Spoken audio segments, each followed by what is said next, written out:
Boa noite, meus irmãos. Que a paz de nosso Senhor Jesus Cristo esteja com todos nós.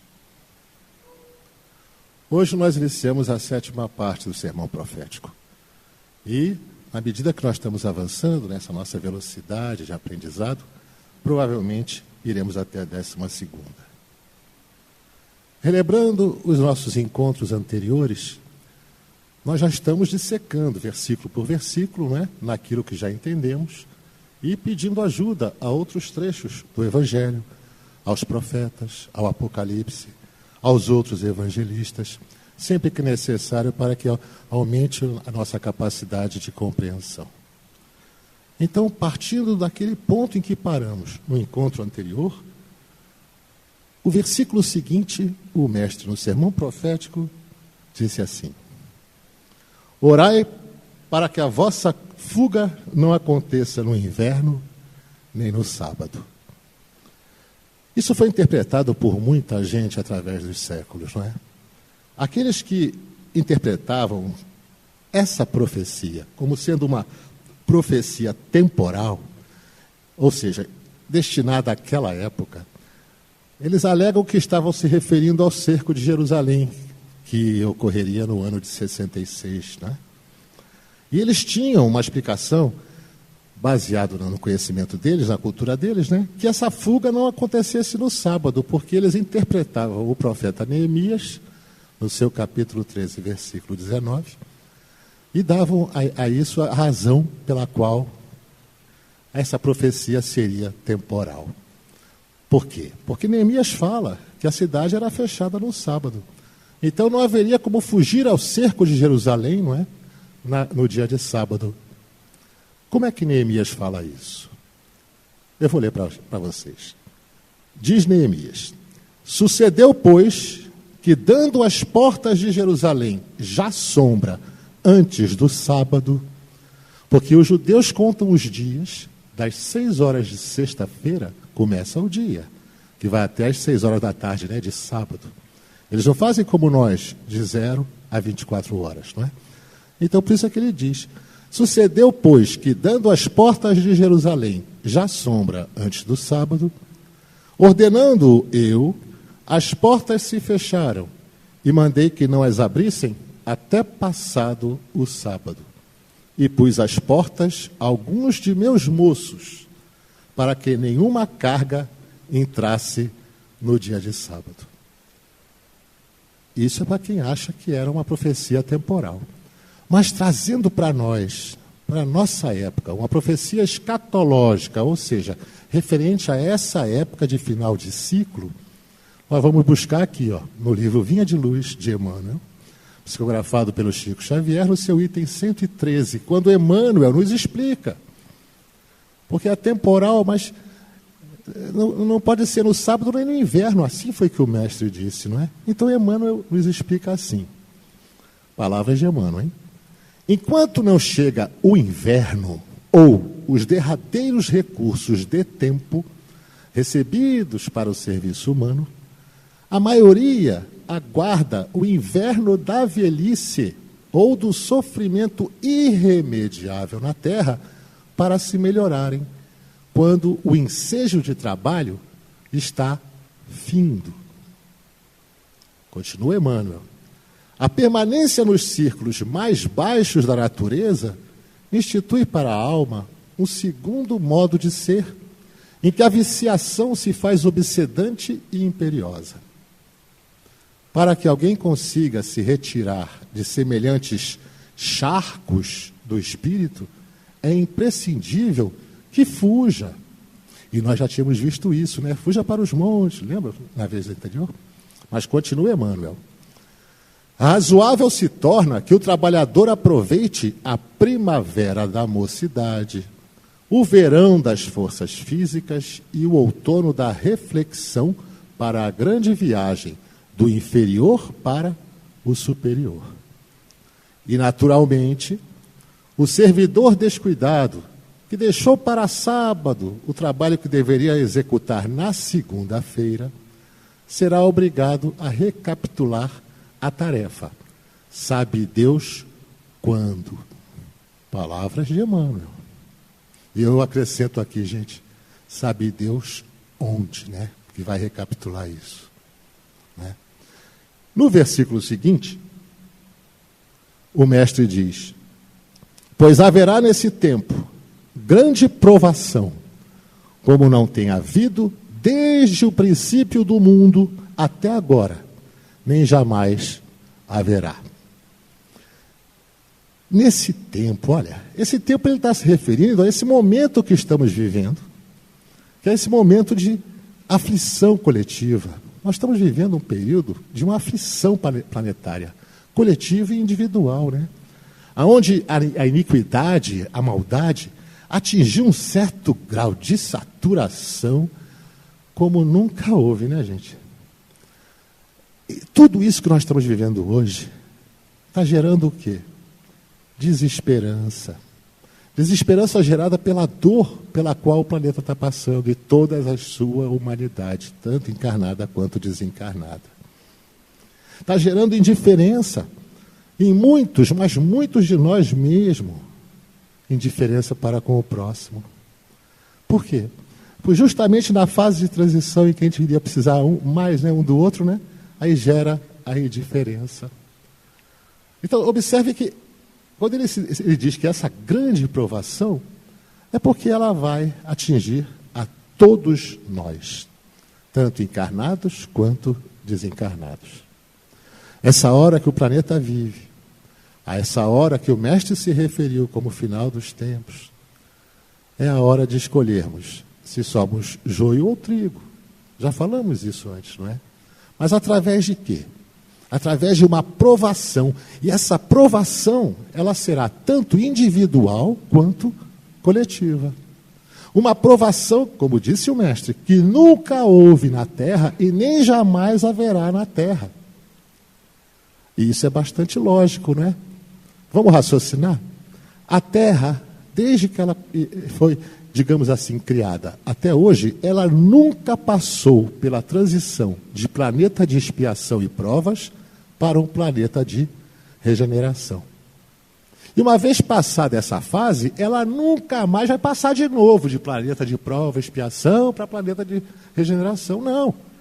É um evento só, compreendem? É único, é singular. Então, por isso o mestre diz, essas dores que estamos vivendo, que vão se acentuar e que teremos que passar por ela, quer queiramos ou não, elas vão ocorrer como nunca houve. Claro, a Terra nunca passou de prova e expiação para regeneração, é uma vez só, é agora. Compreenderam isso? E também não vai passar de novo por essa fase. A próxima transição seria de um planeta de regeneração para um mundo ditoso. Não é? Compreenderam? Então é o que nós estamos vendo por toda parte. O que nós estamos vendo? Essa indiferença, não é, gente? Nós estamos vendo assim, o homem hoje, o homem como ser humano, né? Ele está idolatrando o quê? A mediocridade. Todo mundo aplaude hoje o que é medíocre, né? É impressionante. Hoje o mundo procura, através de todos os meios de comunicação, nos estimular ao luxo, não é? Às pompas. Hoje nós vemos, desde aqueles mais humildes em termos monetários, vejam bem, até os mais poderosos em termos monetários, uma ganância pelo ouro. Seja a que custo for. Há hoje no mundo um materialismo tomou conta, né? Um desejo da multiplicação das fortunas sem necessidade. Não é? A gente se preocupando com o dia de amanhã. Gente, tem gente que tem fortuna para 5 encarnações, mas não vai gozar ela não. Ela vai mudar de dono. Nós endeusamos hoje na Terra o egoísmo. Basta pegar o carro e ir no trânsito da cidade para vocês verem. Por outro lado, nós vemos aquele desprezo que há no mundo para com os necessitados. Alguns poderão dizer assim, puxa Dante, mas nunca se fez tanto bem no planeta Terra como se faz agora. Sim, é verdade. Nunca se fez, mas nunca a Terra teve quase 8 bilhões de encarnados. Não é? E nunca a Terra esteve também tão desprezando assim tanto aos necessitados, aos carentes, aos que precisam. Há um desprezo imenso para com os enfermos, aqui na nossa nação mesmo, não é? Olha a nossa saúde pública, e nós não somos exemplo de ruindade administrativa, não. Isso se espalha em vários países do mundo, né? Há um desinteresse,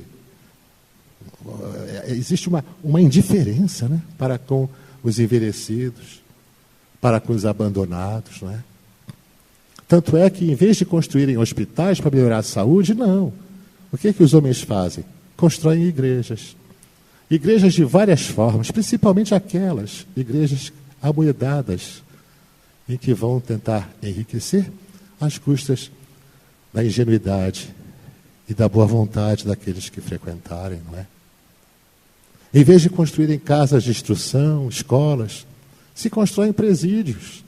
E esses presídios ficam superlotados justamente porque não tiveram, quem sabe até em parte, as escolas, né? Em suma, gente, para resumir, em vez de luz, a humanidade está se vestindo de trevas. E esquecendo aquela orientação do Mestre, né? Que brilhe a vossa luz. Em relação a esse período, Joel, no seu capítulo 2, versículo 10, ele diz assim: diante dele tremerá a terra, abalar-se-ão os céus, o sol e a lua se enegrecerão, e as estrelas retirarão o seu resplendor. Diante dele, claro, o Senhor, né? Tremerá a terra. Nós já falamos isso antes, dos outros encontros, que entre os antigos hebreus, né, os tremores de terra e o obscurecimento do sol, que são os eclipses, né, eram acessórios quase que forçados de todos os acontecimentos e de todos os presságios sinistros, né, que fazia parte da cultura daquele povo. O próprio Mestre usou esse termo pesado, nós já falamos sobre isso, né? É quase que para dar veracidade àquilo que está se afirmando. Nós vemos isso, por exemplo, por ocasião da morte de Jesus, quando a terra tremeu e o sol obscureceu, não é? Poxa, será que teve um eclipse na hora que ele foi crucificado, né? Quando a morte de César também, né? Houve tremor de terra. Enfim, existem várias circunstâncias na história, né? Até mesmo do paganismo, que conta isso, porque era hábito daquela cultura da época, né? Mas vamos raciocinar, gente. Se esses fenômenos todos que foram relatados, se eles houvessem sido assim, se fossem produzidos tantas vezes quantas foram relatados, seria impossível que os homens não houvessem guardado desses acontecimentos nenhuma lembrança pela tradição. Principalmente o povo hebreu, porque o povo hebreu ele tinha, como parte de sua cultura, ele tinha a tradição escrita e a oral. E a oral passava de geração em geração, né? Então, se eles não se lembram de nada disso, né, será que houve de verdade?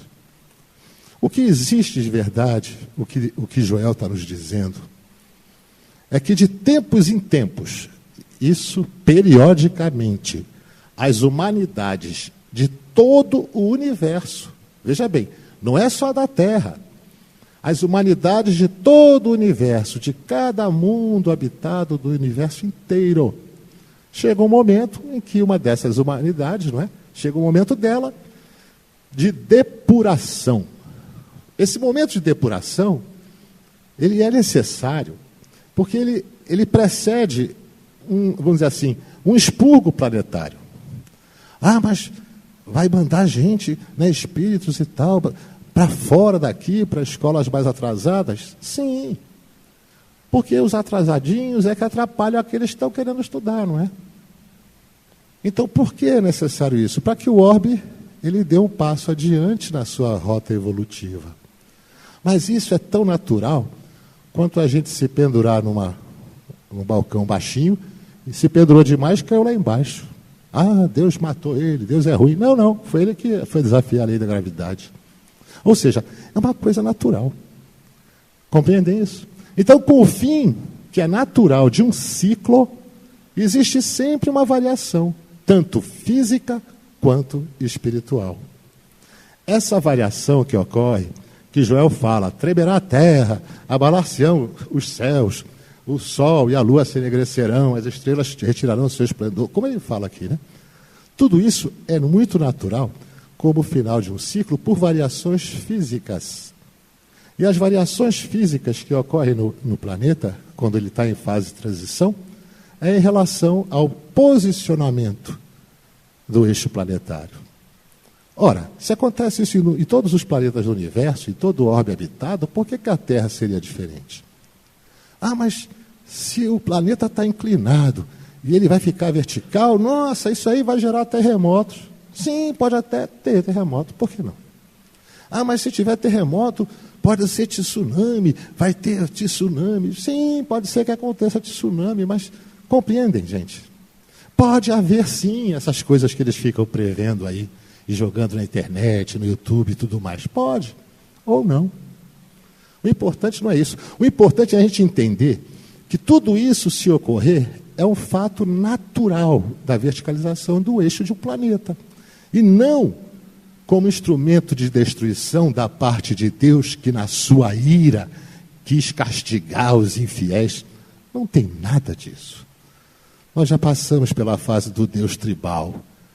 O meu Deus é o Deus da minha tribo, não é? Nós já passamos dessa fase. Nós espíritas encaramos o Deus como o Deus cósmico universal.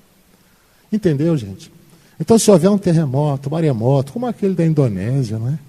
Tá certo? Ah, é Deus castigando? Não, aquilo ali é uma falha tectônica que roçou uma na outra, causa física. E elas vão ocorrer? Sim. Em que magnitude? Não sabemos. Por quê? A aproximação da Lua, ela vai se aproximar um pouquinho da gente, natural, né? Ela faz com que a Terra e outros fatores, né? Não vamos entrar na parte científica, não, é só para a gente ter uma noçãozinha. Ela vai perder essa inclinação que atualmente ela tem entre 23 e 28 graus sobre a eclíptica. Então, o que acontece? Ela volta para a posição vertical. Isso se ocorrendo, claro que vai trazer alterações na disposição geográfica do planeta. A Terra, ela tem uma inclinaçãozinha, certo? Passa 26 mil anos mais ou menos, aí vem para a verticalidade. Aí passa 26 mil anos e inclina de novo. Tá certo? Bom, esse diagrama que nós estamos mostrando, da órbita, aqui cientificamente se chama de precessão dos equinócios, nada mais é do que um alinhamento com o centro da galáxia, mas isso aí é outra história. As setas brancas, elas mostram o movimento de rotação da Terra sobre o seu eixo, que aqui é representado pela linha vermelha. E o movimento do eixo em si, ele é representado por esse círculo ali, ó, que está em cima, né? Que lentamente ele muda de posição a cada 26 mil anos. Compreendem? Ele faz um movimento semelhante ao do peão. Quando o peão começa, ele bamboleia assim, ó, o peão começa a diminuir a velocidade, ele faz esse movimento. Portanto, gente, isso aí é cíclico.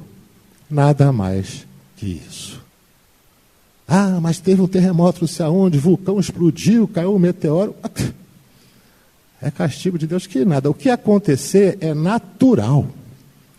Porque nós temos que entender uma coisa. Essa fase que nós vivemos é como se nós, eu vou usar o termo nós, que estamos aqui na casa espírita, os que estão em outras religiões com o coração querendo purificar, não importa qual. Aqueles que são ateus, mas fazem a vontade do Pai sem saber. Ou seja, aquelas lagartas que se cansaram de se arrastar sobre a terra e querem ser borboletas. Então, o que elas fazem? Elas se contraem, entram num casulo que nós chamamos de crisálidas. É um sofrimento intenso para a lagarta pela modificação que ela vai sofrer. Mas aí, quando ela acabar aquele período de sofrimento, ela vai sair uma linda borboleta. Compreendem? Nós estamos no estágio de criar a nossa crisálida, se quisermos ser borboletas. Compreendem a comparação? Daniel, no seu capítulo 12, versículo 10, ele diz assim, referente a esse período: muitos serão purificados e embranquecidos e provados, mas os ímpios procederão impiamente. E nenhum dos ímpios entenderá, mas os sábios entenderão. Daniel dá o nome de sábios a essas lagartas que já estão virando crisálida porque tem uma vontade enorme de virar borboleta. Ou seja, aqueles que entenderam, aqueles que tiveram ouvidos de ouvir, tá certo? Olhos de ver, ouvidos de ouvir, Tá bom? É assim que ele se liga, que ele define o sábio usado nessa parte. Diferente do Cristo que a gente vai ver lá na frente. Então ele fala que muitos serão purificados. Bom, aí a gente lembra Jesus Cristo quando ele diz: bem-aventurados os puros de coração, porque verão a Deus. Olha, serão embranquecidos, ou seja, estarão sendo retiradas as manchas que denigrem a alma dessa gente. Onde é que ficam essas manchas? No perispírito. Mas rapaz, como é que vai ser tirado isso? Calma. Vai lá, constrói a tua crisálida que você vai entender. Serão provados, segundo Daniel, né? Ou seja, eles farão essa prova de fé. Eles farão essa prova de persistência na vivência do Evangelho, apesar das dores imensas de um final de ciclo. Não irão desertar. As dificuldades surgirão, mas eles vão permanecer no Evangelho. Porque lá atrás nós vimos isso. Aquele que perseverar até o fim será salvo. Ora, como é que eu vou provar que eu sei a matéria se eu não fizer uma prova, gente? Agora que é a hora do nosso testemunho. Agora chegou o momento da gente dar o testemunho. Porque o testemunho, ele fala mais do que 1000 palavras, né? Arrasta multidões. Para quem? Para o Cristo. Para a melhora de cada um. E ele diz assim: os ímpios procederão impiamente. Aí eu lembrei, né? Daniel, ele fala isso, né? Aí eu lembrei que lá em Apocalipse tem aquela frase assim que eu vou ler aqui, ó. Ora, isso em Apocalipse. Quem é injusto, continue na injustiça. Quem é mundano, continue na impureza. Mas quem é justo, firme-se na prática da justiça. E quem é santo, continue a buscar a santificação. Olha só, Daniel, ó, muitos e muitos anos antes do Cristo, falando, João, depois do Cristo, né, na ilha de Patmos, no Apocalipse, escrevendo quase que igual. Não é isso? É engraçado que quando em Mateus a gente vê o negócio dos sábios, né? Em Mateus, no capítulo 11, versículo 25, quando ele diz assim: eu te louvo, Pai, Senhor do céu e da terra, porque ocultaste essas coisas dos sábios e inteligentes e as revelaste aos pequeninos. Então não há como você comparar os sábios de Daniel com os sábios que Jesus está se referindo. Aqui o mestre, ele se refere àqueles doutores da lei, né? Os escribas e fariseus hipócritas, né? Arrogantes, prepotentes. Não é isso? E aos escribas e fariseus hipócritas da atualidade, também arrogantes e também prepotentes. Entendeu essa partezinha? No versículo seguinte, o mestre diz assim: e se aqueles dias não fossem encurtados, nenhuma carne seria salva. Mas por causa dos escolhidos, aqueles dias serão encurtados. Ele está se referindo aos dias de aflição que nós começamos a viver, a vivenciar. E esses dias seriam encurtados, tanto em número como na sensibilidade. Vocês querem ver? Não dá a impressão hoje em dia que as horas são menores do que era antigamente? Os mais velhos, eu e os mais velhos, a gente não tem essa sensação de que as horas são menores. Antigamente, o mês de agosto levava 2 anos para passar. Agora não, esse agosto passado aí, gente, foi uma semana. Então a nossa percepção de tempo foi encurtada. A quantidade de dias foi encurtada. Por que Jesus fez isso? Porque senão nenhuma carne seria salva. Nenhuma carne se salvaria. Carne é o quê, gente? Mundo material. Ora, a humanidade carnal, ela não vai ser destruída. Não vai. Primeiro, por quê? Ele está respondendo por causa dos escolhidos. E quem são os escolhidos que a gente já conversou nos outros encontros? São aqueles que já vibram num padrão mínimo para poder dar à terra em regeneração. É a minha conduta, é a minha mudança vibracional para melhor, é que me coloca em posição de ser escolhido. E por minha razão, minha causa, a humanidade terrena não será destruída. Uma das causas. Não é? A outra causa é que a Terra, gente, ela é uma escola de espíritos, não é? E a Terra não completou ainda a sua missão em relação a todos nós encarnados e encarnados que aqui estamos. A Terra tem ainda muito a nos ensinar. Então, jamais o Mestre destruiria toda a carne. Compreende? A gente tem que sempre lembrar isso, porque a herança da Terra e regeneração, ela é por mérito. E ela é tanto dos espíritos, nós encarnados, quanto dos nossos irmãos desencarnados que estão aqui presentes. Mas como? Se eles merecerem. Por esforço próprio, tanto nós quanto eles, o direito de permanecermos na psicosfera em regeneração. Por quê? O que é a psicosfera de um planeta, gente? É o somatório da psicosfera de todos os habitantes daquele planeta. Então, para eu melhorar a psicosfera do meu planeta, eu tenho que fazer primeiro um expurgo, tirar aqueles que estão vibrando baixo demais, e aqueles que quiserem vibrar melhor, ajudar para poder permanecer aqui e elevar a nossa psicosfera. Compreendem?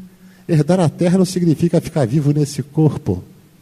Porque morrer, eu vou morrer um dia, pode ser amanhã, daqui a 10 dias, daqui a 3 horas, a gente não sabe. Já morremos tantas vezes, né?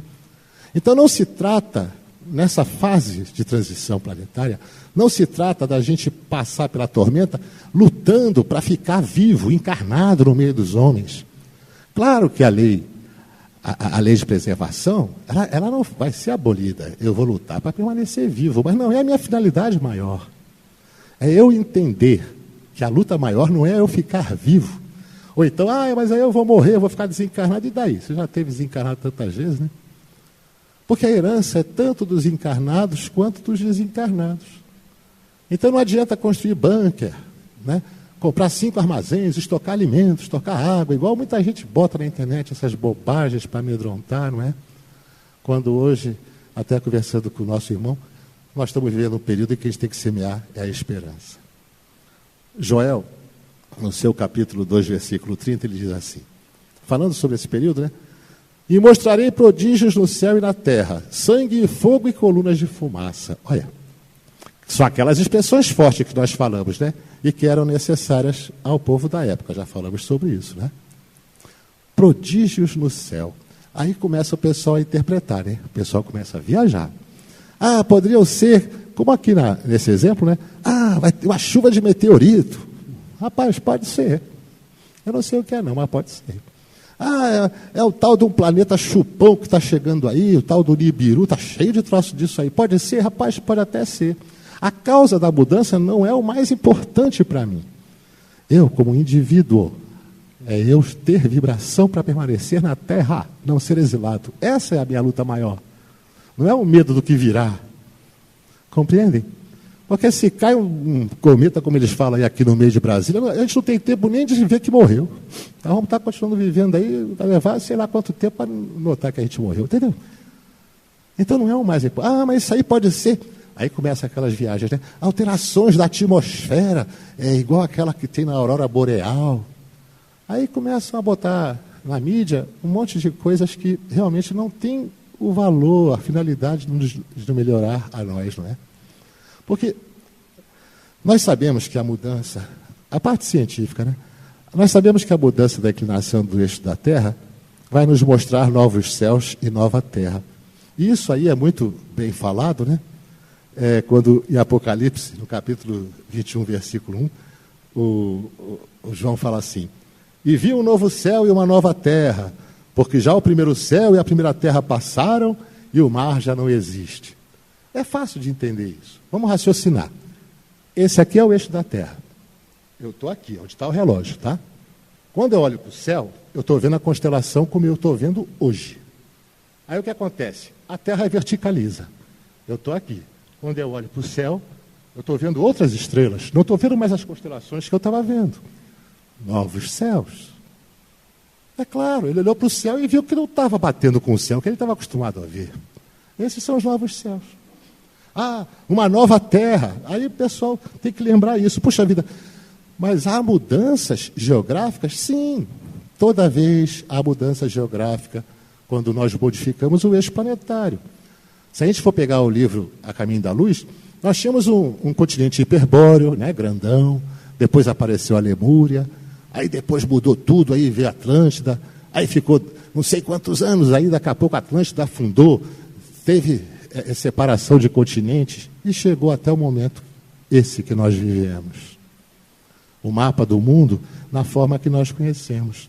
Ah, mas pode mudar? Pode. Ah, mas aí eu quero lá saber, gente, se o Mediterrâneo vai juntar com o Oceano Índico, se o norte da África desaparece, se a Atlântida aparece, se o Polo Sul, né, lá na Antártica, vai ficar habitável, vai ter bastante coisas novas. Gente, modificação física ocorre, mas elas não são as mais importantes para nós. Se nós vamos ficar com a população encarnada menor, vai levar um tempão, né? 150, 200 anos para a gente encarnar, não é?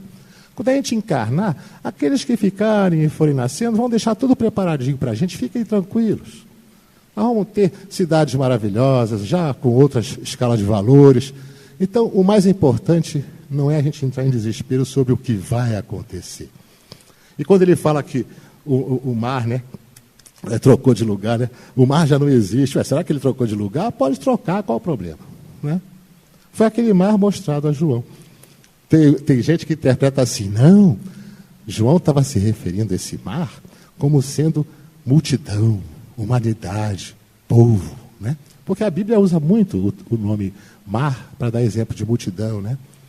E quando ele fala de prodígios na terra, nós já vimos, né, que as mudanças vão ocorrer. Claro, é uma acomodação.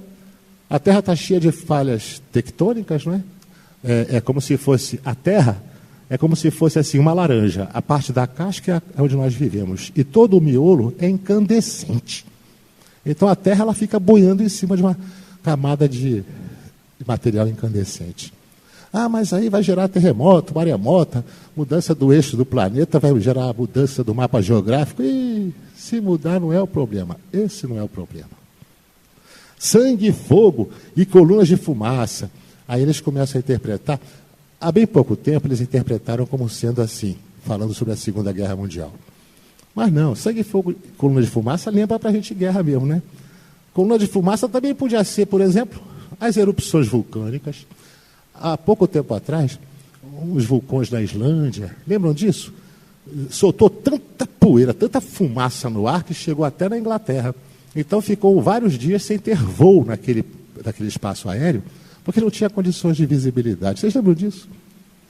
Hoje de manhã, assistindo a Globo, o jornalzinho de manhã, estava mostrando os vários lugares do mundo, inclusive Los Angeles, que foi decretado estado de emergência pelo prefeito de lá, por causa da seca, as queimadas.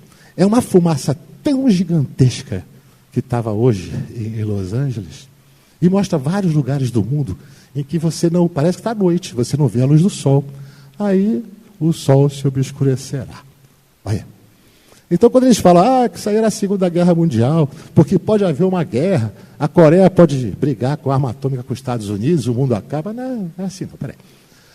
A guerra, ela pode ou não existir. Nós ainda temos um livre-arbítrio até certo ponto. Mas eu me lembro que depois da Segunda Guerra Mundial, perguntaram assim para o cientista Einstein: professor, acabou a Segunda Guerra Mundial, como é que o senhor acha que vai ser a terceira? Aí o Einstein virou para os repórteres e falou: olha, a terceira eu não sei não, mas a quarta vai ser com paus e pedras. Né? Entende? E o Chico, se referindo a isso, ele, na sua conversa com o Geraldinho, né, que está aí com o Chico, ele disse assim, palavras do Chico: segundo a imposição do Cristo, as nações mais desenvolvidas e responsáveis da Terra deveriam aprender a se suportarem umas às outras, respeitando as diferenças entre si, abstendo-se de se lançarem a uma guerra de extermínio nuclear. A face da Terra deveria evitar a todo custo a chamada Terceira Guerra Mundial. Palavra do Chico, continua ele. Segundo a deliberação do Cristo, se e somente se as nações terrenas, durante este período de 50 anos, porque ele se referia ao momento em que o homem pisou na Lua, mas isso aí depois a gente fala. Se nesse período de 50 anos aprendessem a arte do bom convívio e da fraternidade. evitando uma guerra de destruição nuclear, o mundo terrestre estaria, enfim, admitido na comunidade planetária do Sistema Solar como um mundo de regeneração. Nenhum de nós pode prever, Geraldinho, os avanços que se darão a partir dessa data de julho de 2019, se apenas soubermos defender a paz entre nossas nações mais desenvolvidas e cultas. Quando o Chico falou isso, o que teve de interpretação errada e de mensagem e de coisas no YouTube e em sites dizendo que o Chico previu o final do mundo para julho de 2019, pelo amor de Deus. Tá? Eles não souberam interpretar o Chico. Toda a profecia foi feita para não se cumprir. Toda a profecia. Então, nenhum de nós que tiver contato com alguma suposta profecia que demonstra datas, descarta ela que é mentira. O próprio mestre disse que o dia e a hora, nem o Filho, nem os anjos do céu sabem, só o Pai. Não é? Então, como é que a gente vai fazer isso com o Chico, que tanto foi bom para nós? E como tem coisas falando isso, né? Que o Chico determinou, bateu o martelo para essa época. A gente tem que fugir dessas coisas, tá, gente? Bom, no versículo seguinte, chegando já próximo ao fim. Então, se alguém vos disser, isso é o Cristo falando, eis aqui o Cristo, ou ali, não creiam. Porque é muito comum, né? Chegar o Salvador da Pátria nos momentos de crise, né? O que nós queremos? Alguém que nos guie como gado. Nós como humanidade que eu falo. Se eu sou um gado, então que o Cristo me guie. Aí eu já sou uma ovelha, né? Com essa exposição, o que o Mestre Jesus quis falar? Primeiro, que ele viria assim. Muita gente está esperando ele voltar igual quando estava encarnado. Tá certo? Vai vir com a lança que furou, as mãos furadas, em corpo de carne e osso. Não é em carne e osso, nós vamos ver isso nos nossos encontros seguintes. Apenas para encurtar, ele virá em espírito, presidindo aquele grande movimento de espiritualização do mundo. Aquele que ele falou, né, para o sacerdote de nome Hanã, lá em Jerusalém. Galileu, o que fazes na cidade? Eu venho implantar o reino de Deus no coração dos homens. É isso que ele vem. O planeta de regeneração é um planeta em que as pessoas estão saindo dos seus casulos, já estão se transformando lentamente naquelas borboletas, estão se esforçando para isso, já estão, nem que seja a base de marreta, tentando colocar o Cristo dentro do coração. Mas o Mestre Jesus sabia que muitos se fariam dizer assim, eu sou o Cristo, hein? Muitos.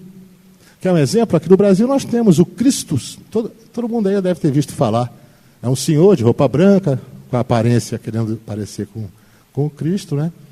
E por incrível que pareça, tem um monte de adeptos, né? Bom, gente, as principais características que assinalam todo e qualquer período de transição são flagelos destruidores, que podem ser naturais ou causados pelo homem. A injustiça imperando na França gerou a Revolução Francesa.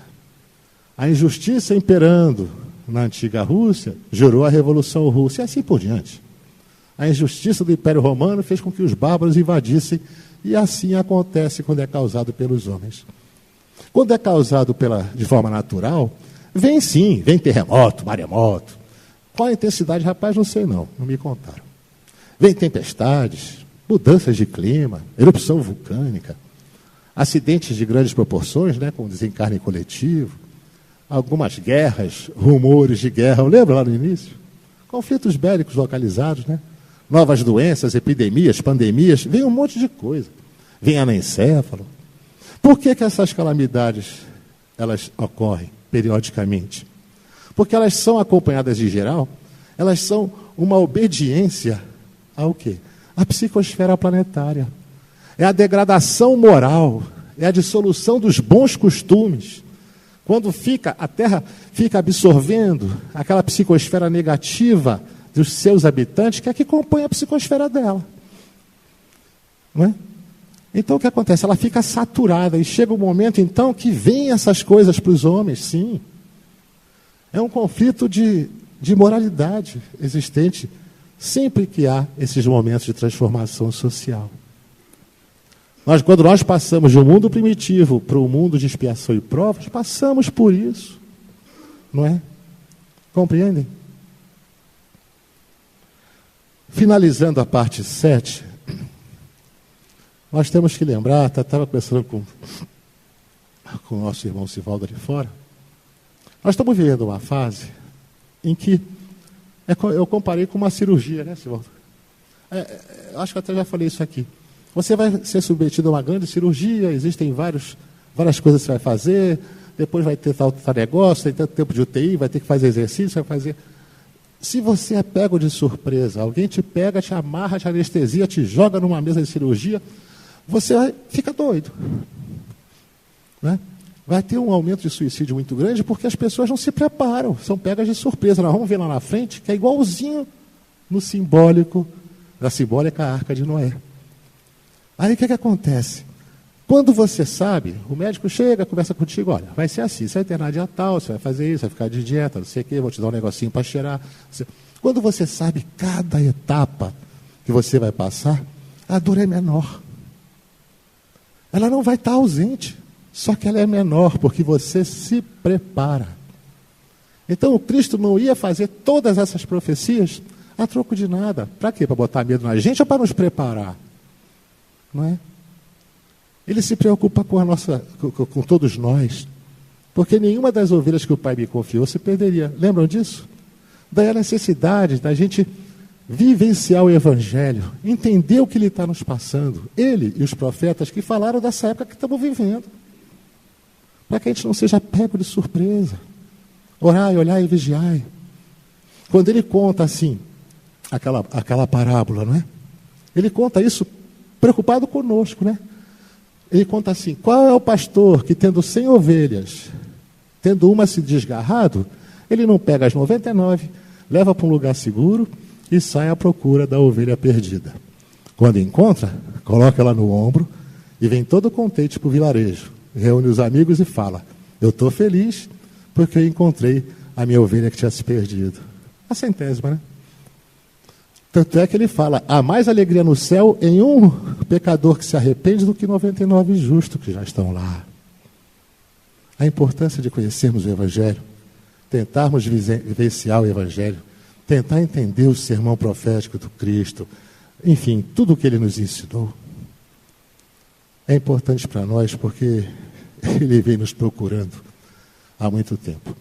A mim e a cada um de vocês que estão aqui. Tanto encarnados quanto desencarnados. Sabem por quê? Porque todos nós, cada um de nós, é a 100ª ovelha do Cristo. Aproveitar com meus irmãos que a 8ª parte do sermão profético está marcada para o dia 2 de outubro, a primeira segunda-feira de outubro, né? Também às 19h45.